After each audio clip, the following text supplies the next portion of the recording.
Dr. Bucks? What's up, Dr. Pam?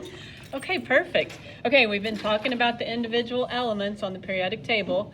Well, these guys are going to form bonds to be more like the noble gases. So now we're looking at chemical formulas.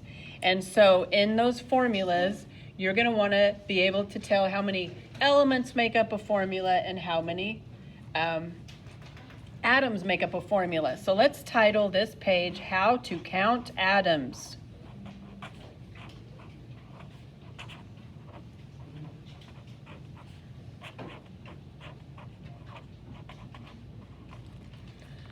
So this is How to Count Atoms. I am going to give you 3 different formulas. So we're going to do 1, we're going to do 2,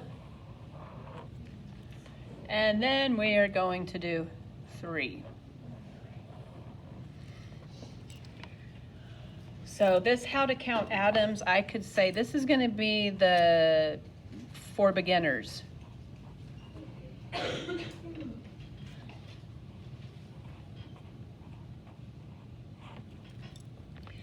We're going to have parentheses next class, so it'll get a little more complicated. All right, so we're going to take 2.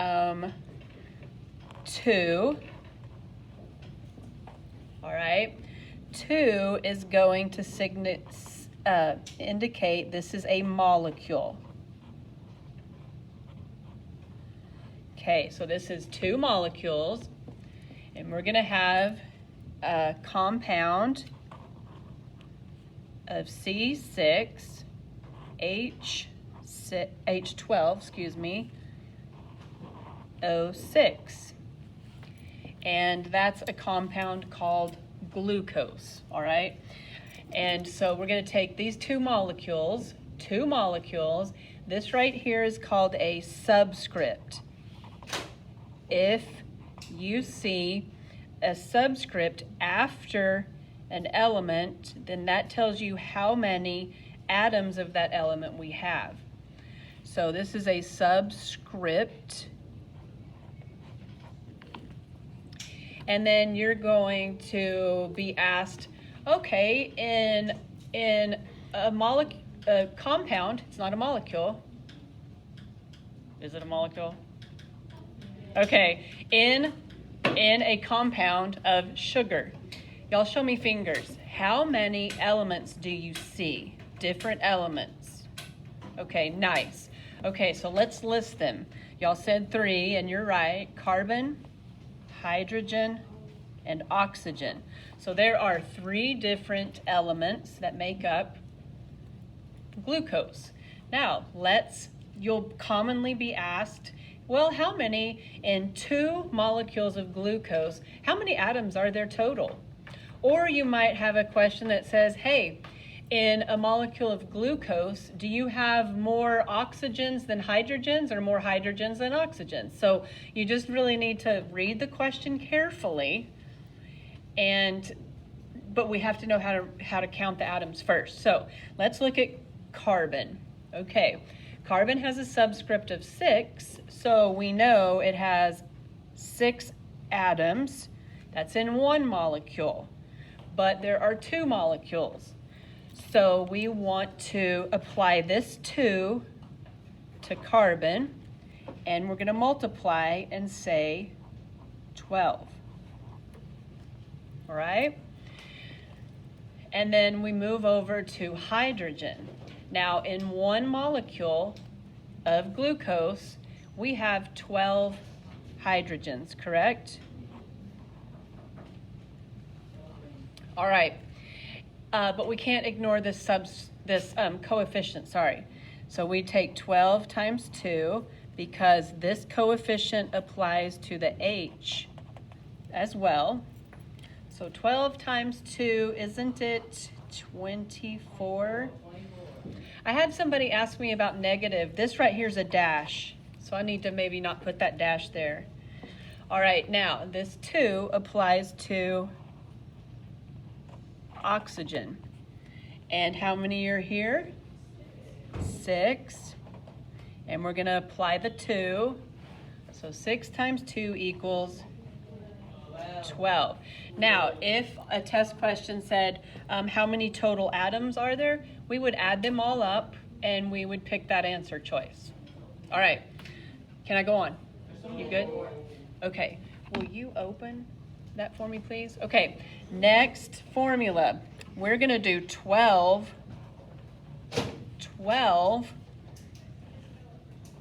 table salts.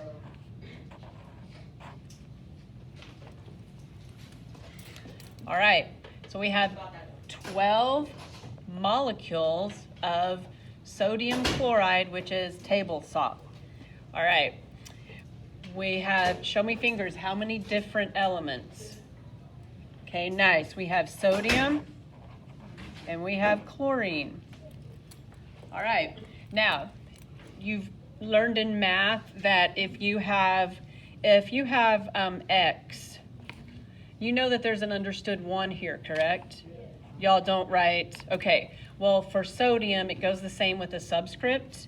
So if you don't see a subscript, assume that it is 1. So we know that there is 1 atom in 1 molecule, but we have 12 molecules of it. 12. So that's 12, right? And then we have 1 atom of chlorine,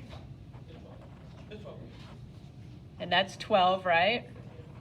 Okay, and if they ask how many total atoms are in 12 molecules of sodium chloride, you would just add those together, okay?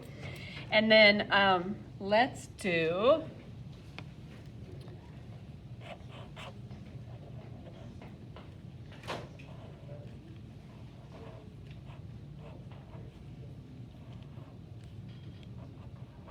I just made that up. I don't even know if that's a real compound or not, but for our purposes, we're gonna say it is. Okay, so show me fingers how many different elements you see in that. Nice. Okay, again, we do have 3 elements. Na, we have O, and we have H. Okay, we do not have a coefficient here, so what is the number? Good, the number would be 1. Okay, so we just have 1 sodium, correct? All right, now this parentheses and this subscript is going to apply to the O, and it will apply to the H as well. Each of these elements have a subscript of 3. So instead of writing 3 both places, we have parentheses and it goes 3. So we have 1 in the parentheses. This is not a negative. I keep doing that. We have 1 oxygen, but we have it 3 times. And then we have 1 hydrogen 3 times. Okay, how many total atoms would that be? 7 atoms, because we've got 1 sodium, 3 oxygen, 3 hydrogens. All right, what if I were to add here, we've got 3 molecules of it. We know that there are 7 atoms in 1 molecule. What would I need to do with this 7? Multiply by 3. Good, we're gonna just multiply it by 3 and we would have 21 now. All right, thank you so much, 5th period. Weird.